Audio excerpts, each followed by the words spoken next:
Hello, this is Wisdom Hunter. This is a video about action combinations that I use in my own homebrew.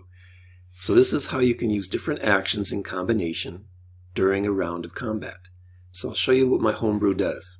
First of all, there's types of actions that you can choose from. There are moves, damaging actions, and non-damaging actions. So you use these in combination to create your turn. Now here's a list of how you can combine them.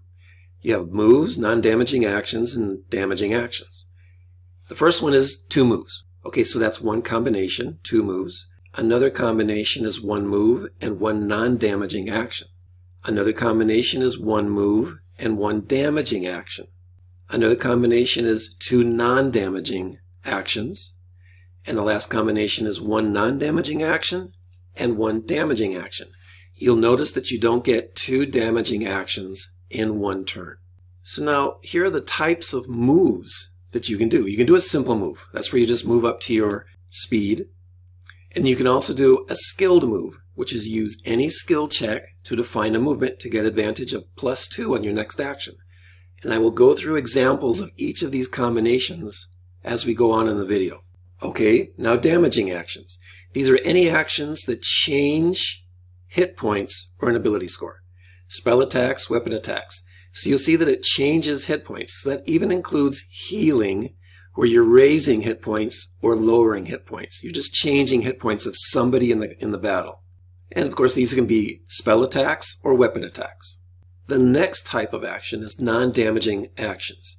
This is any action that does not change hit points or an ability score. These can be spells, maneuvers like trip, feint, grapple, and also skill checks. So now let's go through some examples. First, you have 2 moves. This is obviously a dash, but one of the moves can be a skilled move with an ability check. For example, you can dash with an acrobatics check to make it over a bridge before it collapses. So you can see that you can do the dash to move really far and fast as a bridge is collapsing, but you also got to include the acrobatics check. Totally natural, completely the way that you should do it if you're trying to escape a collapsing bridge. You have to roll an acrobatics check, but you can also do a dash. Next example is 1 move and 1 non-damaging action. So you can do a simple move and then shove your opponent. Shove is a non-damaging action. So shove is a type of maneuver. There are lots of maneuvers that you can use as non-damaging actions. Feint, trip, grapple, restrain, and even disarm. You could also do a skilled move with intimidation to get an advantage +2 on a grapple. You could do a skilled move with acrobatics to cast locate object. So you're moving in doing acrobatics to get to the point where you can actually locate an object. The next type of combination is 1 move and 1 damaging action. So you could do a simple move of 15 feet and attack with an axe. You could also do a skilled move with stealth to get an advantage +2 on a dagger attack. Now we move to the example of 1 damaging action and 1 non-damaging action. So you could start with a non-damaging action of a shove maneuver to put opponent prone to get advantage 2 on a melee attack. You could also do an insight check, which is a non-damaging action, to get advantage 2 on a ranged attack.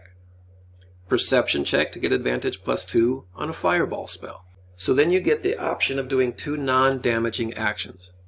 You can do an intimidation check to get advantage +2 on a shove maneuver. You could do a perception check to get advantage +2 on a sleep spell. You could do a deception check to get advantage +2 on a disarm maneuver. Okay, so in summary, you have on each of your turns 2 actions, a bonus action, and a reaction. And those 2 actions have different combinations that you can use.